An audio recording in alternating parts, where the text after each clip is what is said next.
কেন এই যুগে জ্ঞান ছাড়া চলা যাবে না। এই যুগটা অজ্ঞ থেকে চলার যুগ নয়, জ্ঞান অর্জন করতেই হবে।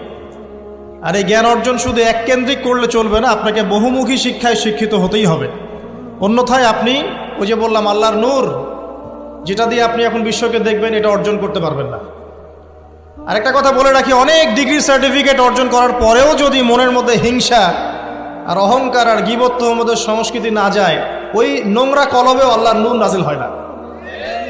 কথা বুঝতে পারছি না? অনেক ডিগ্রি সার্টিফিকেট অর্জন করেছেন, তো মনের মধ্য থেকে এখনো হিংসাই যায় নাই, এখনো গীবত তোহমতের সমালোচনার সংস্কৃতিই বর্জন করতে পারেন নাই, এখনো খোলা মনে সবাইকে ভাই মনে করতে পারছেন না। সংকীর্ণ মন, একটা ছোট মন নিয়ে ছোট লোকের মতো আপনি চলাফেরা করেন, এই মন নিয়ে চললে আল্লাহর নূর নাজিল হবে না। আল্লাহর নূর পেতে হলে মনটা প্রশস্ত হতে হবে, নিরহংকারপূর্ণ হতে হবে, কারো প্রতি হিংসা নাই, কারো প্রতি বিদ্বেষ নাই, কেউ আমার শত্রু না, মুসলিম ভাইরা সবাই আমার ভাই। উদার একটা যখন মন মানসিকতা থাকবে, নিরহংকারপূর্ণ মন থাকবে, জ্ঞান অনুযায়ী আমল হবে, সেজদায় কান্নাকাটি করবেন, আল্লাহর নূর চলে আসবে ইনশাআল্লাহ। আর এগুলো আসলে এখনকার সায়েন্স দিয়ে আমি ব্যাখ্যা করতে পারবো না, এগুলো আধ্যাত্মিক কথাবার্তা। আমাদের বাহ্যিক এই জগতের বাইরেও কিন্তু একটা জগৎ আছে, আমি মনে হয় বুঝাতে পারছি না। বারাকা, আল্লাহ পাকের বরকতকে দেখেছেন কখনো চোখ দিয়ে? আল্লাহ পাকের বরকত বলে একটা কথা আছে না? আছে না?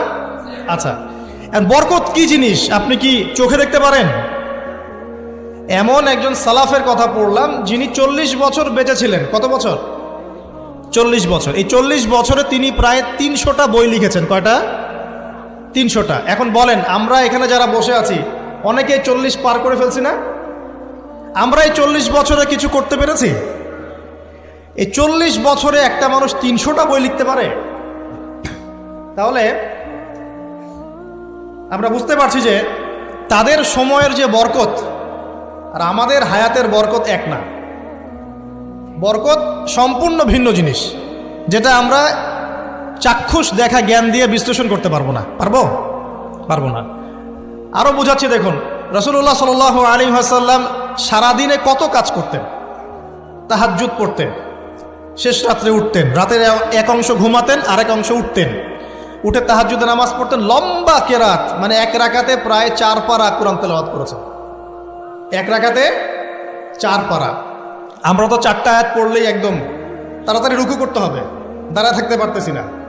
তাই নামাজ তো ডিজিটাল, এখন যুগের সাথে সাথে নামাজও কি ডিজিটাল। অনেক মসজিদে নামাজ পড়লে মনে হয় ইমাম সাহেব পেশাব পায়খানা চাপ নিয়ে নামাজ পড়াচ্ছে মনে হয়, তাড়াতাড়ি নামাজ শেষ করতে পারলে বাঁচে।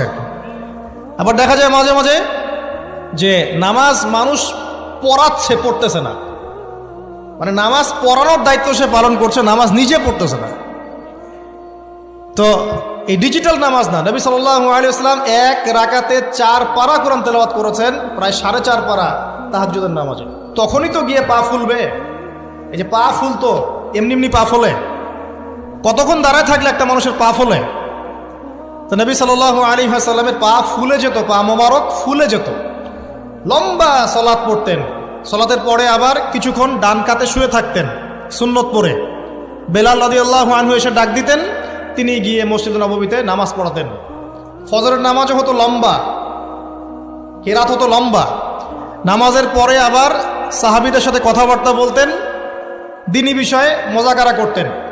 তারপরে ইশরাকের নামাজ পড়তেন, চাশতের নামাজ পড়তেন, পরিবারের দেখাশোনা করতেন, দিন প্রচার করতেন, রুজি রুটির ব্যাপার ছিল। এই সারাদিন যে এতগুলো কাজ তিনি করতেন, একদিনে একটা মানুষ এত কাজ করতে পারে?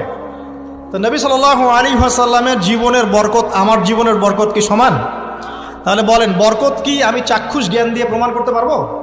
এরকম অনেক বিষয় আছে ইসলামে যেটা চাক্ষুষ জ্ঞান দিয়ে প্রমাণ করা যায় না।